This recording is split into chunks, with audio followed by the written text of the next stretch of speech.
Now, I was talking about heart rate variability, and the question that prompted me looking down this path was that there's a correlation between heart rate variability and willpower.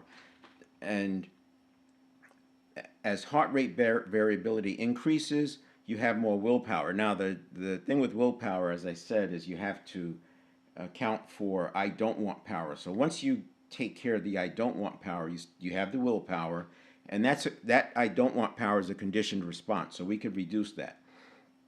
And then you have the willpower, and even without the I don't want power, willpower wanes throughout the day. It wanes with decision making. Essentially, it wanes with use. So the more you use the willpower, the more you make decisions, the more you're in,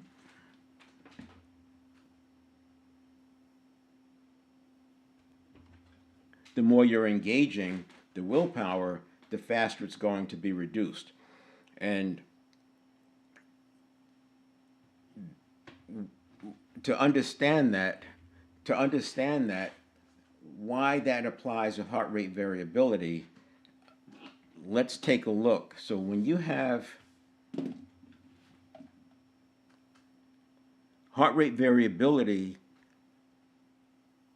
when heart rate variability is high, the spaces between the beats are changing more than when heart rate variability is low. So if you're calm in a meditative state, your body doesn't is not in urgency mode. It's not in fight or flight mode.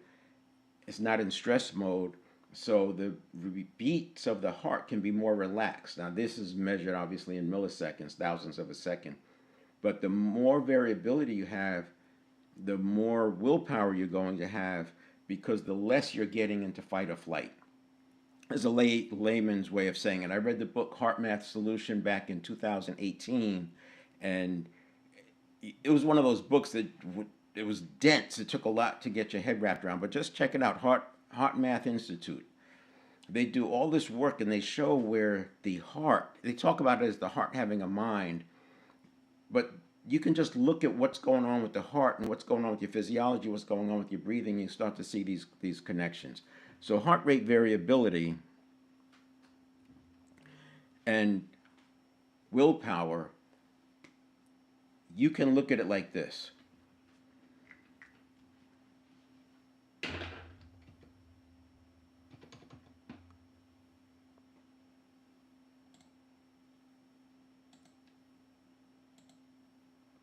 When you are under stress, when you're calm,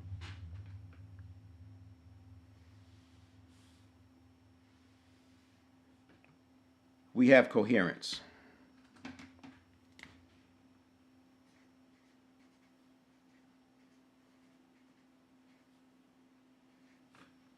When you have coherence,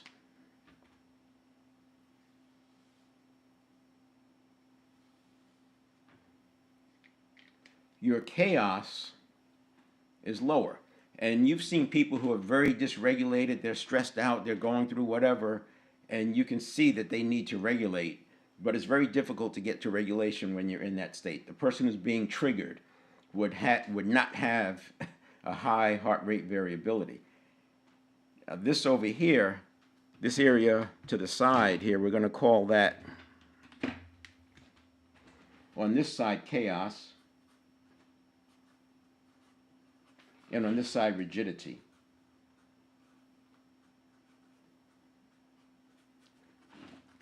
The more coherence you have, and let's call this whole thing the system. So the more coherence you have, the less chaos and rigidity you're going to have. Now you want some because you want to be able to respond. You want to be able to be flexible and adjust. And you also want to stay true to your agency. So we need enough rigidity. But when you have a person saying nothing works, it can't work, I've tried it before, I've tried everything, I can't do it, I'm not going to do that, there's more rigidity, and that rigidity impacts a person's accomplishment, achievement, present moment. When you have low coherence,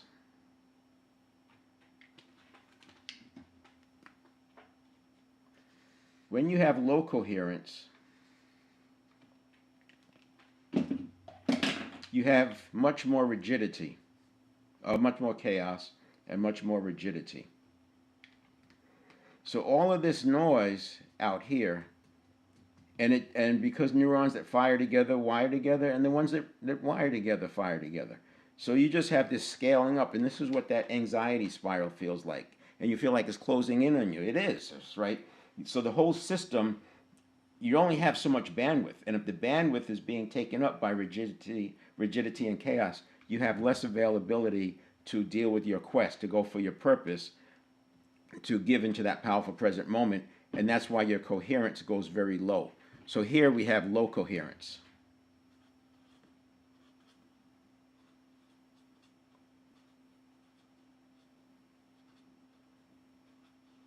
Now, this is physiological. This is not mental. The reason why I say that the majority of your cognitive processing is physiological, not mental, is because 95% of everything we do is done by habits, and habits live in the network of neurons. And cognitive processing, the same way that you can look at artificial intelligence, when you put in a prompt, it's processing. What it's doing is it's matching up associations. It's connecting associations with other things, which is why artificial intelligence doesn't do a good job of going broadly. It goes deep because it's all about associations. But when you push it to go broadly, it doesn't know where to go. It's confused because there are no associations. But if you ask it, relate this to this, then it's brilliant. It can go in and it can relate and it can map and it can look at this and it can look at that. It becomes brilliant. So artificial intelligence by itself lacks that ability to create or develop or design in the field of infinite possibility. But with a human operator, AI can do great things. And I think this is why people get confused. They think AI is smart because of how fast it can process. But it's just associations. And when you consider that the network of neurons, humans, processes at 11 million bits per second, now you can see the parallel to when you put in a prompt and by the time you click enter, artificial intelligence is already answering it. It's very, very similar. That's why I say the majority of cognitive processing is physiological. Now, while I'm on that topic, here's my picture. Let's say we have an average person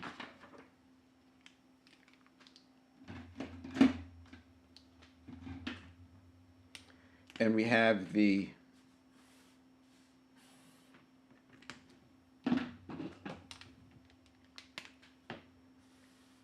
(95%)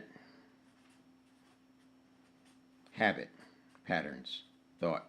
And people have to remember that habits are not just actions, it's habits of thought, it's thought patterns, it's speaking patterns, everything. These neurons affect everything. 100 billion of them, and you don't have to know the basal ganglia or the prefrontal cortex or the amygdala or the hippocampus because neurons behave very similarly for this conversation regardless of where they are. So the amygdala is neurons, the basal ganglia is neurons, et cetera, et cetera. So once you understand neurons and you look at it that way, it starts to make sense. And then we have this part over here, which is the conscious.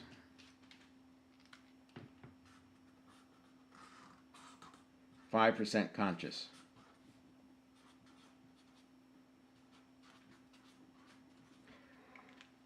And using that other math or that other slide, let's say that this is the 33,000 stimulus response cycles per day.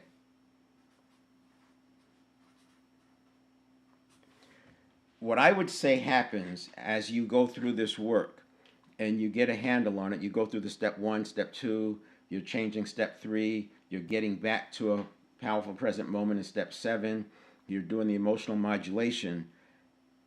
And I don't have the research to back up what I'm saying now, but my sense, because I don't think that I'm changing the percentage of my life that's run by habit. I still want 90 to 95% of my life run by habit, because it's the network of neurons is so much faster, 11 million bits per second, and it has access to my entire database. Why would I want to cut that off? I don't. But what I do think happens is this becomes more focused on the internal stimuli instead of the external stimuli is number one. And I believe this number,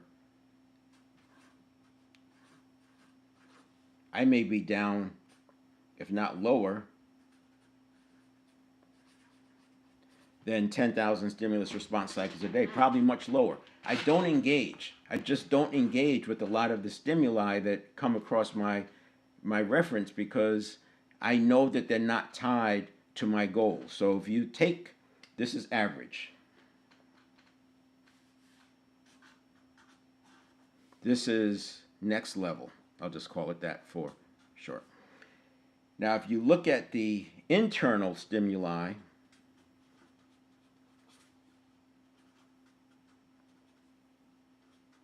versus the external stimuli,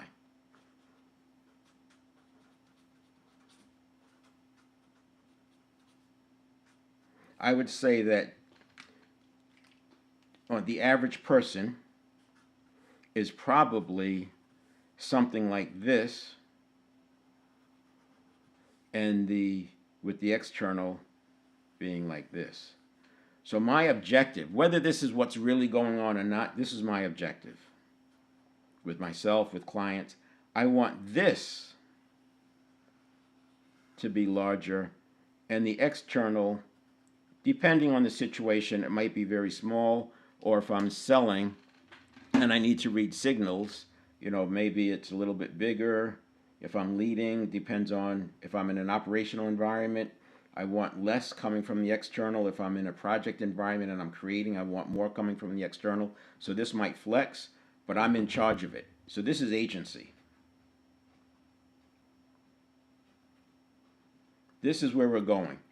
So I do think in the process that the number of stimulus response cycles reduce. And let me talk about that. So if you look it up, you'll see that we are hit with about 5,000 to 10,000 ad stimuli per day.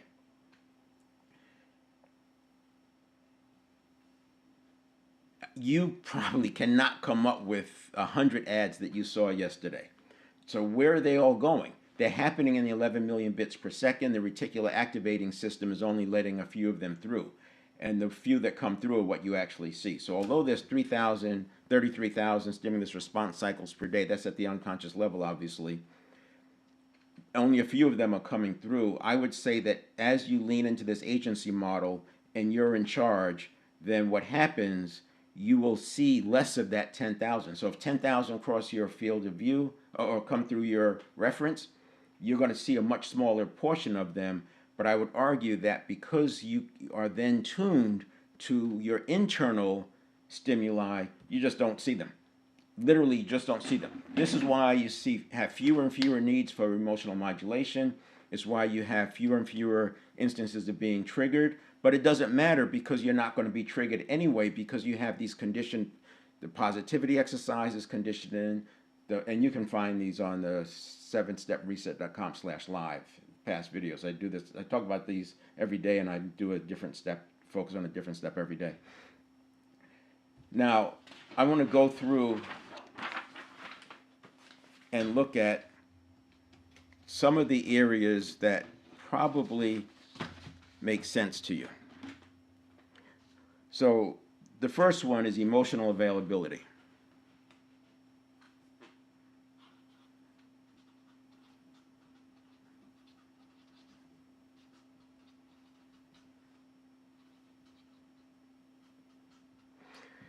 Emotion is energy in motion. It's easy for people to think that emotion is, you can think, let me back up. Energy in motion, there's clearly a mental energy component of it, but there's also a physiological component of it if you allow it. So if I ask a person, where's that emotion? They can point to their body and tell me where the emotion is, because it gets lodged into the network of neurons. Energy emotion is supposed to pass through within 90 seconds. When you're modulating it, it just passes through. When you suppress it, when you dwell on it, when you harbor it, when you allow it to associate with other neurons and neural pathways, then it gets locked in, and now it's becoming a neurological event, neurobiological event. So there are uncomfortable emotions, and then there are empowering emotions. I don't want to say bad emotions because emotion is a signal. It's a signal to tell you you need to pay attention over here, you need to pay attention over there. So we want to talk about emotional availability different. But everyone has experienced or would know what I'm saying is if I say, put your game face on.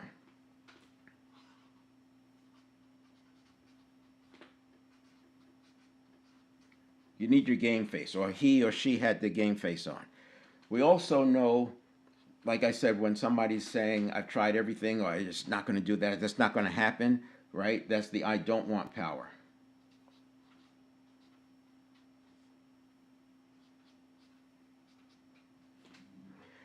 Another one is the when I talk to a client and they say, this is what I want in my 10-year plan or my 5-year plan, that is the you that I'm talking to, or them. That's the you versus the body.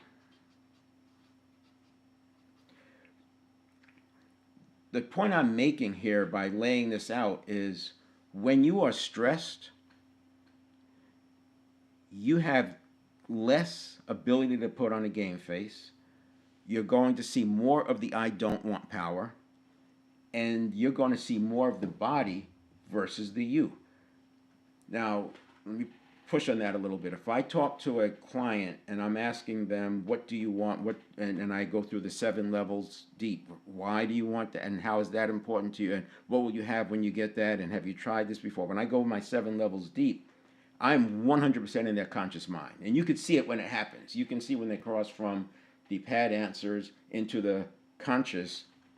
And then I calibrate that, I lock that in, and I know what they want. I'll make notes, I'll remind them of it. But then when we get into topics that things are tough and I'm pushing them and they're getting uncomfortable, they're bumping into their stories, the cognitive dissonance, then you see the body come out. And now it's, I can't do that. No, it's not happening. And I'll back off. I'll back off because I don't want that to become a neurobiological event. I'm essentially doing the emotional modulation for them. I move on and let that emotion process, and it doesn't lock in. But if I keep pushing on it, and this is why leadership is such an important understanding for leaders, because when you see that happening, you want to back off. You don't want to push through it. So that's the emotional availability. I already talked about coherence, and so there is a heart-brain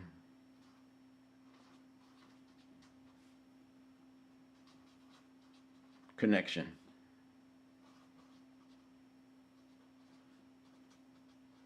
And I'll just say coherence because we already talked about it. And you know that you are better able to deal with incoming stimulus, when you are coherent. You're more likely to have a good response for your significant other when you're coherent.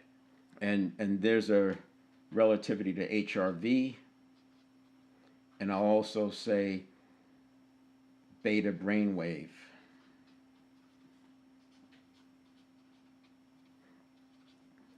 So I'll sometimes say that leaders can understand where people are with respect to HRV and the beta brainwave. It's not like they're going to have people wired and measured up and see their number. But I 100% tell you that once you start understanding this, especially in yourself, you'll see it in other people. The signals that somebody's starting to move into incoherence happen so much sooner than it actually is. And one of the reasons I talked about it yesterday, priming actually occurs before the stimulus, because there's a look forward or look back, I guess I would say. And that point in time, those milliseconds that are picked up for the stimulus, you can see, how is this person primed? If they're already primed and they're in high beta brainwave state, I know that bringing up a touchy subject is probably not a good idea. There have been times where I've just shut down the conversation with clients and say, we're not going to talk about it now. Let's talk about this other thing over here, because they're in such a high beta brainwave state, we can't do it. Sometimes I'll go convergent thinking and then divergent, right? You go back out. You want to go up a level, you go up a few levels and work on something else that's a much higher level. But generally speaking, you can look at energy and uh, going down, right, when those beta brainwave levels are high. We want to get them in a lower, you're not maybe not going to get them to a alpha state, but you get them to a lower level or a slower, lower amplitude brainwave. And we have signal strength and quality.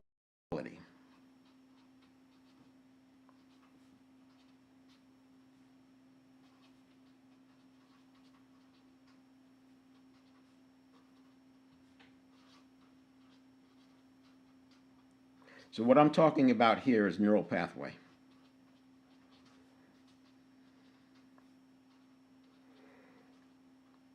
Backdrop is we have 100 billion neurons. Each neuron is connected with anywhere from 1,000 to 10,000 other neurons, probably more. So there's trillions of connections, and the neurons that fire together wire together, but also the ones that wire together fire together. So this is why you can have shallow breathing occur from being anxious, and you can create anxiety by going into shallow breathing. Now, signal strength, this is neurotransmitter. You need neurotransmitter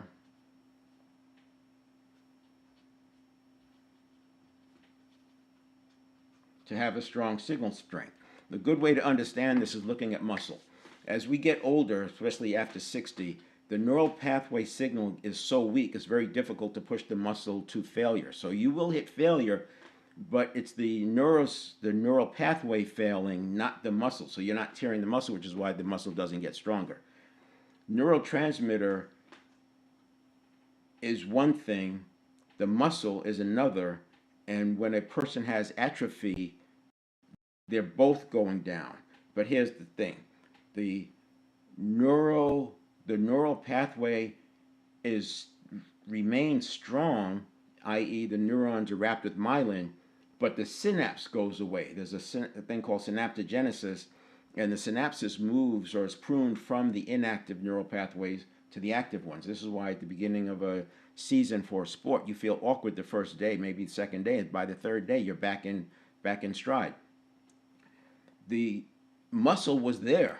It's just that the neural pathways didn't have the synapse, and so you need the excess neurotransmitter to move in and fill out those neural pathways. This is why if you go to a physical therapist, they talk about we want to activate the stabilizer muscles. It's not really the muscle that's getting stronger with those little baby exercises. It's the neural pathways that are getting neurotransmitter put in there, which is why they have you doing slow and deliberately and paying attention. It's telling the central nervous system this is important, and that pushes the neurotransmitter into it. We already talked about willpower, so we're going to call this emotional range.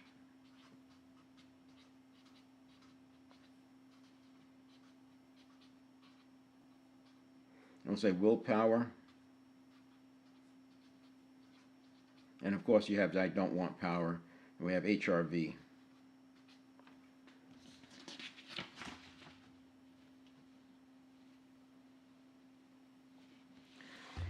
And then this next one,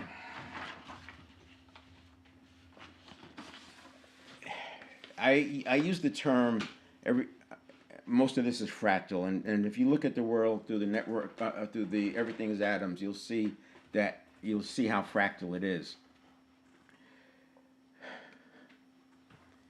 This one is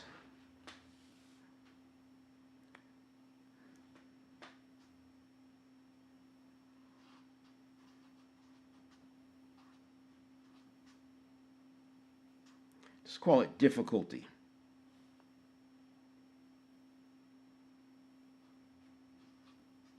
When making shifts. Now, when I start working with somebody, the idea is we're going to work on purpose. I like to have a proxy or 7, 10x, something bigger than them. And so we're constantly making shifts. And what happens is when you're under stress, you go into protective mode. This is like a fixed mindset.